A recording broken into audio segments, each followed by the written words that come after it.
Buenas noches, doctor. Muy agradecida por la invitación y un gusto poder compartir esta ponencia tan interesante, este tema tan interesante y tan relevante en la vida del médico por la gran prevalencia de la misma, ¿no? Voy a compartir mi presentación.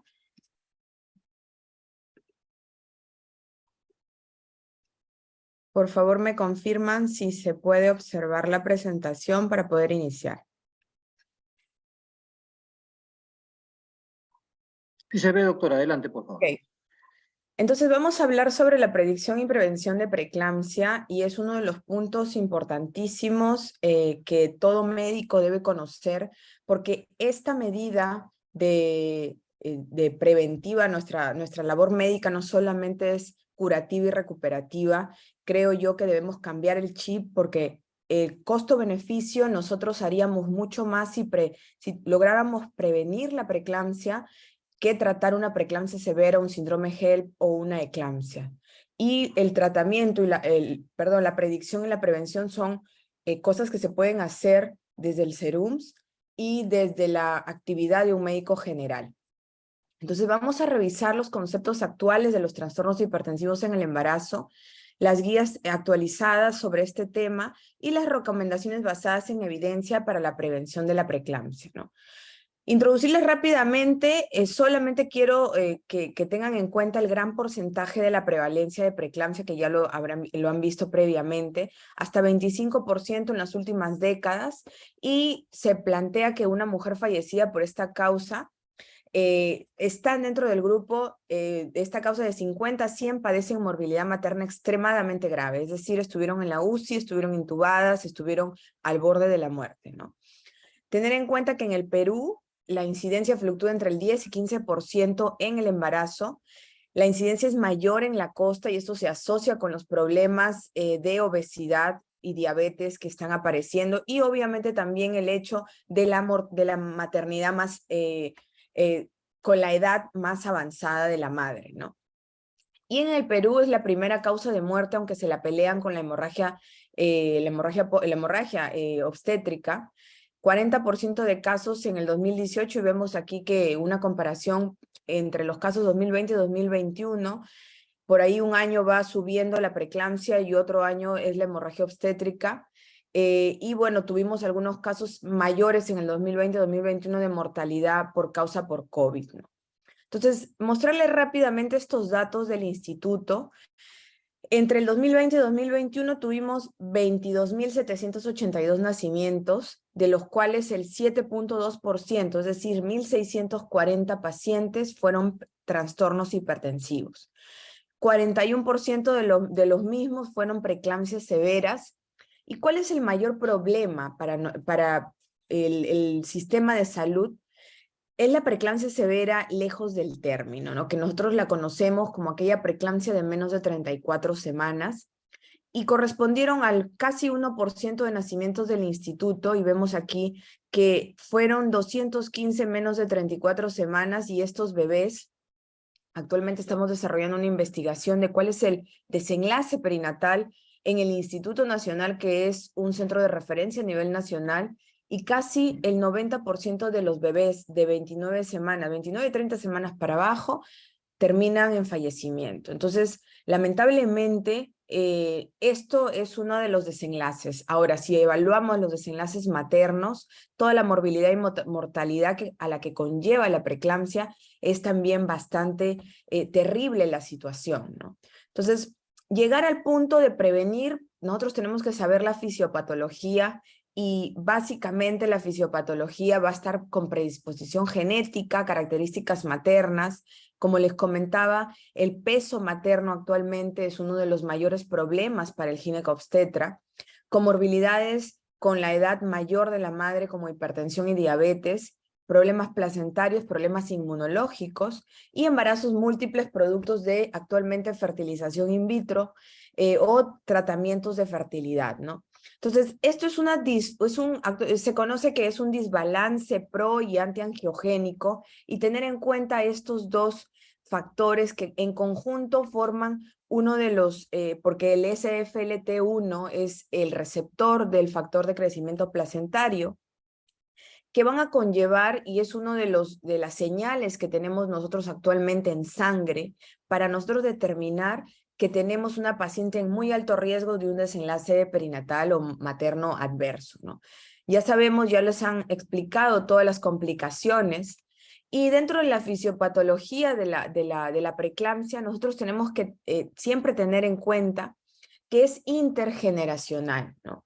Ahora existe lo que se llama programación fetal dentro del útero, y existen cambios epigenéticos fuera de los genes por el ambiente intrauterino adverso, ¿no? Entonces, nosotros estamos, una madre con una alteración tipo preeclampsia, diabetes, obesidad y todo lo que conlleva, con las alteraciones que conlleva, podrían estar pasándole la posibilidad de tener preeclampsia a una hija intraútero, o podrían estar pasándole la posibilidad de enfermedades cardiovasculares a los bebés en el futuro, ¿no?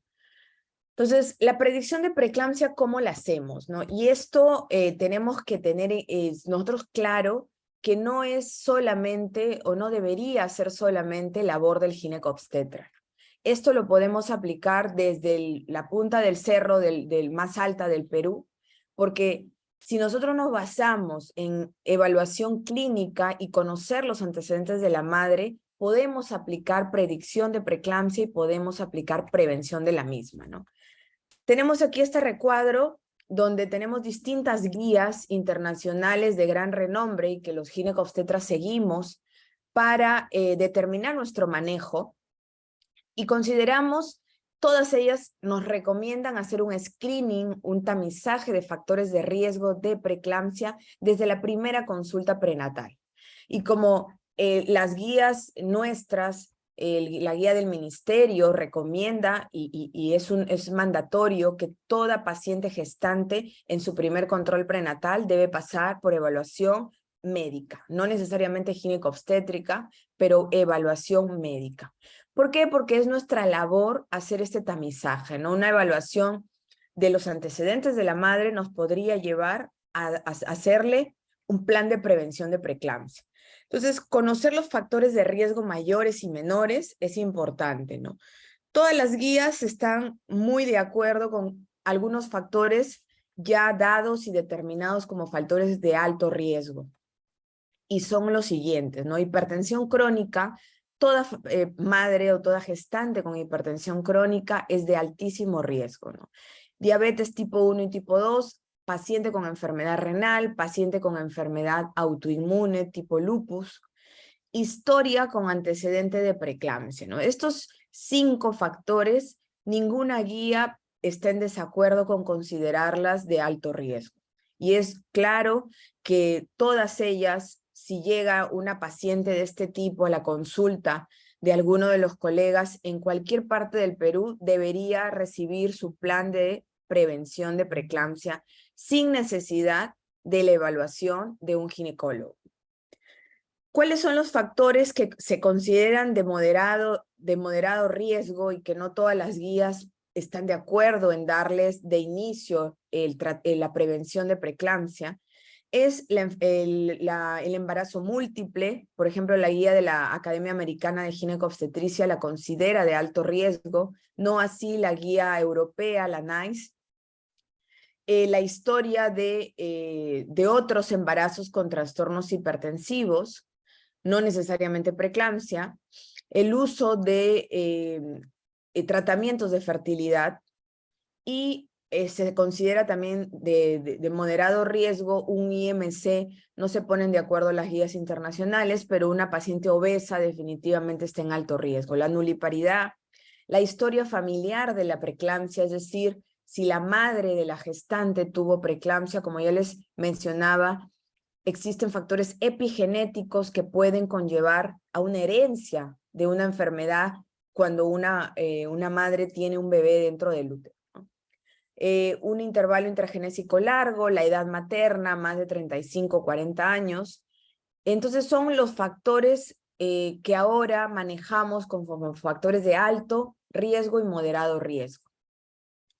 Entonces, la predicción de la preeclampsia dentro de las calculadoras, porque actualmente nosotros usamos unas calculadoras para darnos un punto de corte para decir esta paciente está en alto riesgo de desarrollar preeclampsia a lo largo del embarazo y esta paciente no, y por eso estratificamos a las pacientes en alto y bajo riesgo, y a las de alto riesgo les aplicamos un tratamiento específico y unas medidas específicas para prevenir la preeclampsia, ¿no? Entonces, a todas ellas se les debe aplicar el tamizaje de estos factores, ¿no? Importantísimo tener en cuenta los factores de alto riesgo. Y desde ya les comento que si apenas tengan una paciente con este tipo de características, ustedes deben iniciar su plan de prevención de preeclampsia, ¿no? Que lo vamos a ver más adelante. ¿Cuáles son los instrumentos a usar para predecir preeclampsia, no?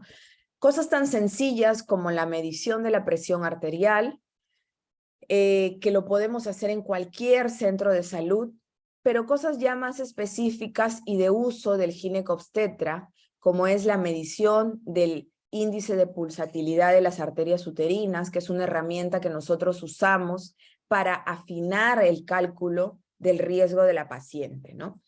Y actualmente ya está incluido en las guías internacionales el uso del factor de crecimiento placentario y el uso de la SFLT1, que es la tirosinquinasa 1 soluble.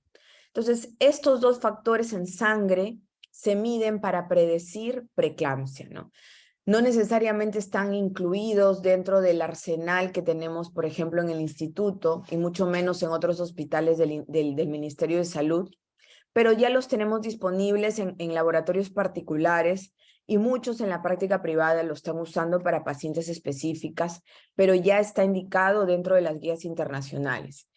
Si nosotros somos médicos generales, nos quedamos con la medida de presión arterial y nos quedamos con los antecedentes, que forman un porcentaje bastante elevado de la posibilidad de prevenir la preeclampsia, ¿no? Entonces, ¿cómo se predice la preeclampsia, no? Las gestantes deben ser evaluadas con el screening de riesgo de preeclampsia prematura entre las 11 y las 14 semanas. Ese es el tiempo ideal para poder hacer algo, ¿no?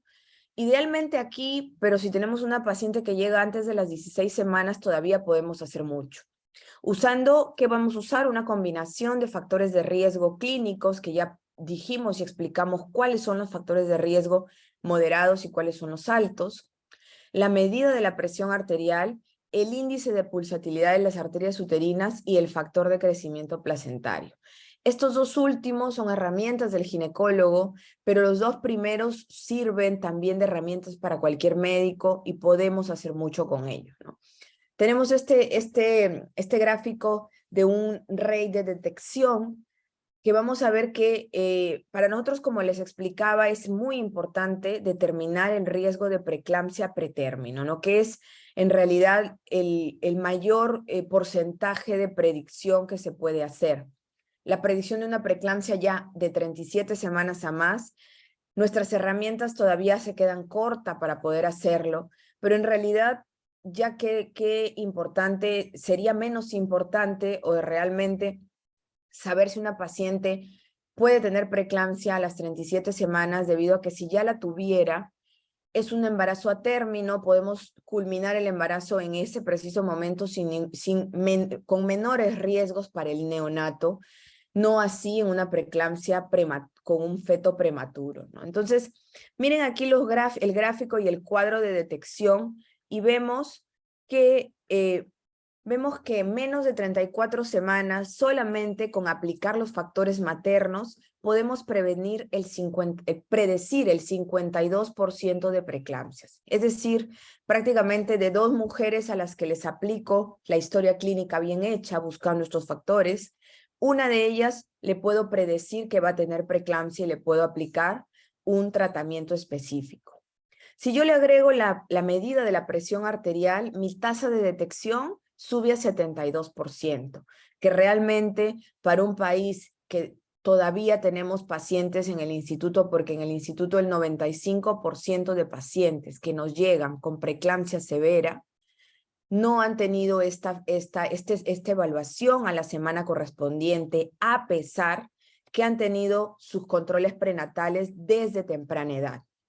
Es decir, nuestro control prenatal a nivel nacional realmente está mal hecho en general, porque si no podemos predecir, no identificamos los riesgos y no aplicamos un tratamiento para prevención, a pesar de que tenemos a la paciente a temprana edad gestacional, estamos haciendo malas cosas, ¿no? Entonces, aplicando los dos factores que podemos aplicar sin necesidad de ser ginecólogos, podemos llegar a una detección de 72%, que realmente es un montón. Ya cuando nosotros le agregamos herramientas como la medición de las arterias uterinas, llegamos a detectar el 96%, que es lo que hacemos en el instituto y lo que hacen los hospitales de tercer nivel, ¿no? Ya con otros factores adicionales y hasta con el SFTL1 se ha demostrado que podemos detectar hasta el 100% de pacientes en riesgo. Entonces, clasificamos a la hipertensión según la guía 2022. Esta es la última guía de la Sociedad Internacional para el Estudio de Preeclampsia. Esa es una institución muy, muy prestigiosa a nivel mundial, que nos da los parámetros para el tratamiento, la clasificación, prevención y todo lo que nosotros tenemos que saber sobre preeclampsia, ¿no?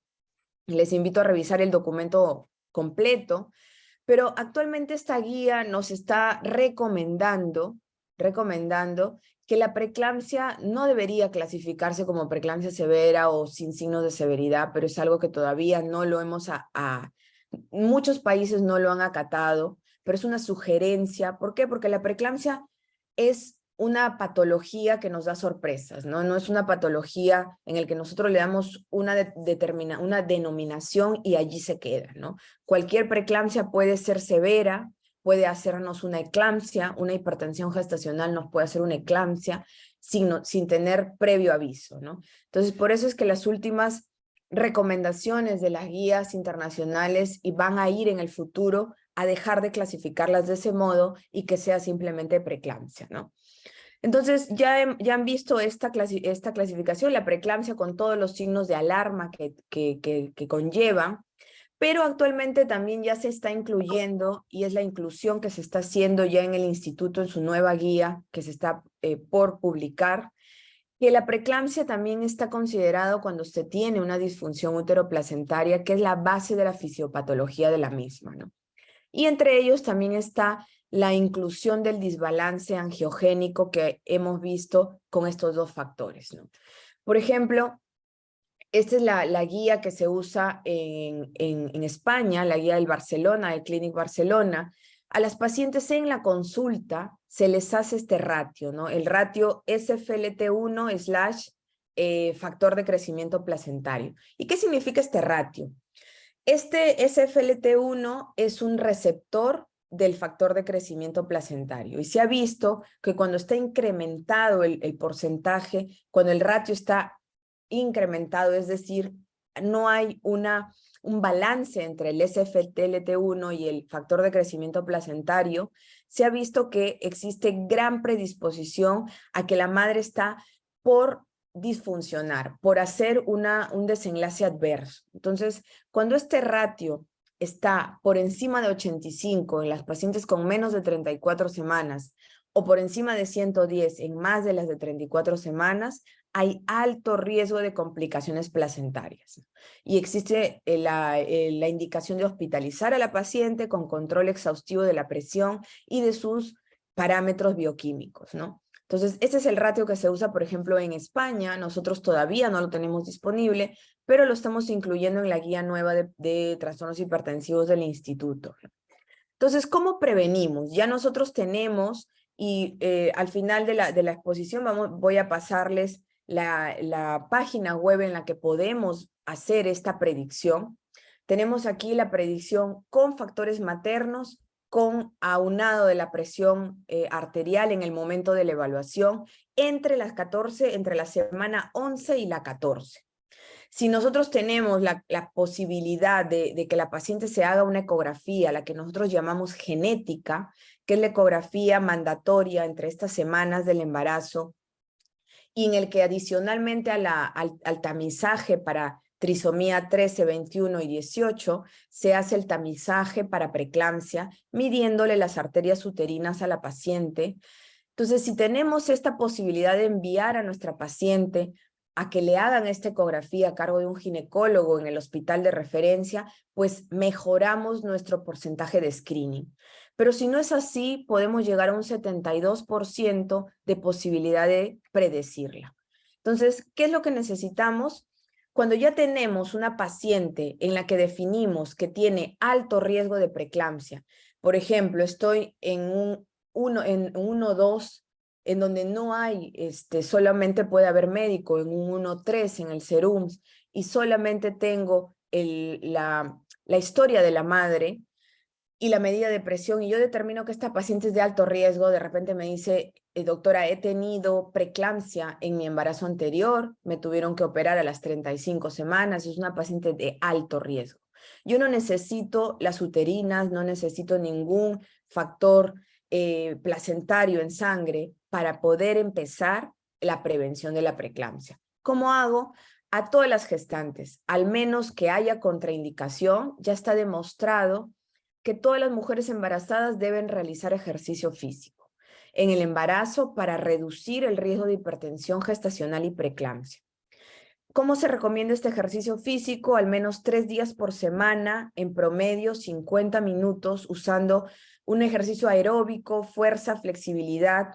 Esto debe ser asociado con una menor ganancia ponderal, es decir, educar a la paciente que debe ganar el peso en crecimiento del feto y todos sus anexos, y no en la ganancia de grasa en ella, no en la ganancia ponderal excesiva, reduciendo los carbohidratos y los azúcares, ¿no? Entonces, las intervenciones se han demostrado que han reducido las probabilidades de diabetes gestacional y de trastornos hipertensivos en un 38 y 41%. O sea, imagínense lo beneficioso que es que la paciente haga ejercicio 3 veces por semana en estos promedios de tiempo para reducir casi a la mitad la probabilidad de tener preeclampsia en una paciente, en cualquier gestante, porque esto se debe aplicar a todas las pacientes.